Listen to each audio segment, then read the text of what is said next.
For this art project, we are going to be making an abstract contour drawing. Let's get to work.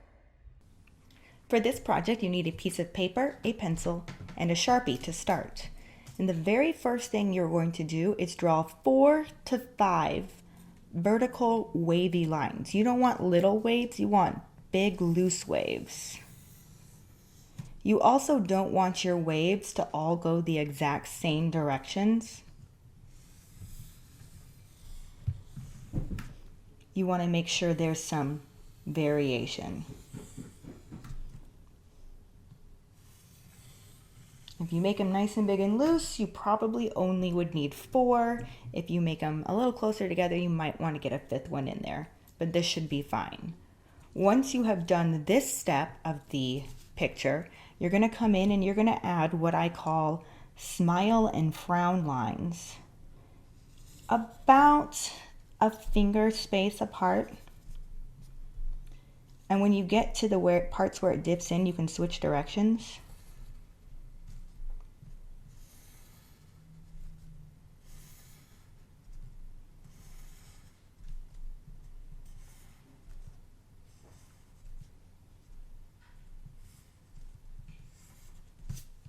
So I did kind of a straight one right in the middle there to transition from a frown to a smile.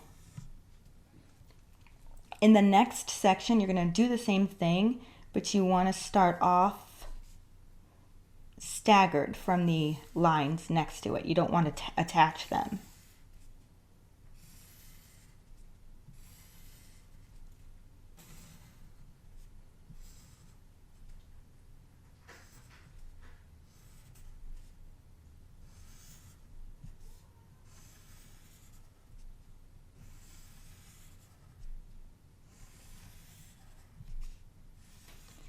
And you're going to keep this up until you get all the way across the whole picture. And that's when you'll move on to your Sharpie. Once you've finished all of your lines, you're going to come in and you're going to trace over them with a Sharpie. And what I recommend doing is starting with your wavy lines so you know exactly where you need to stop your curved lines without crossing that line. If you don't get it exactly on top of the marker, if you don't get it exactly on top of the pencil, that's fine. You just want to try and get it as close as possible and doing it as neat as possible. Try to do it in one continuous line and not to pick up the Sharpie so that it's a nice clean line. Once you've done that, you can come in and trace over these. I kind of like to change direction with my paper so it's easier to do. And again, do it nice and neatly because you don't want to accidentally pass your wavy line. You want to just meet right up to that to keep it as neat as possible.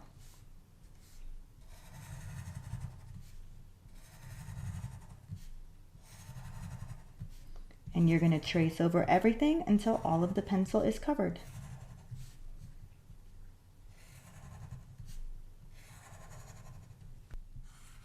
You'll notice I'm not drawing on all of the lines perfectly. I'm using this to adjust some of them if I feel like they were crooked or something. Once you get all of that traced with the Sharpie, you're going to get a pencil eraser and clean up anything pencil that is still showing so that it's ready to color.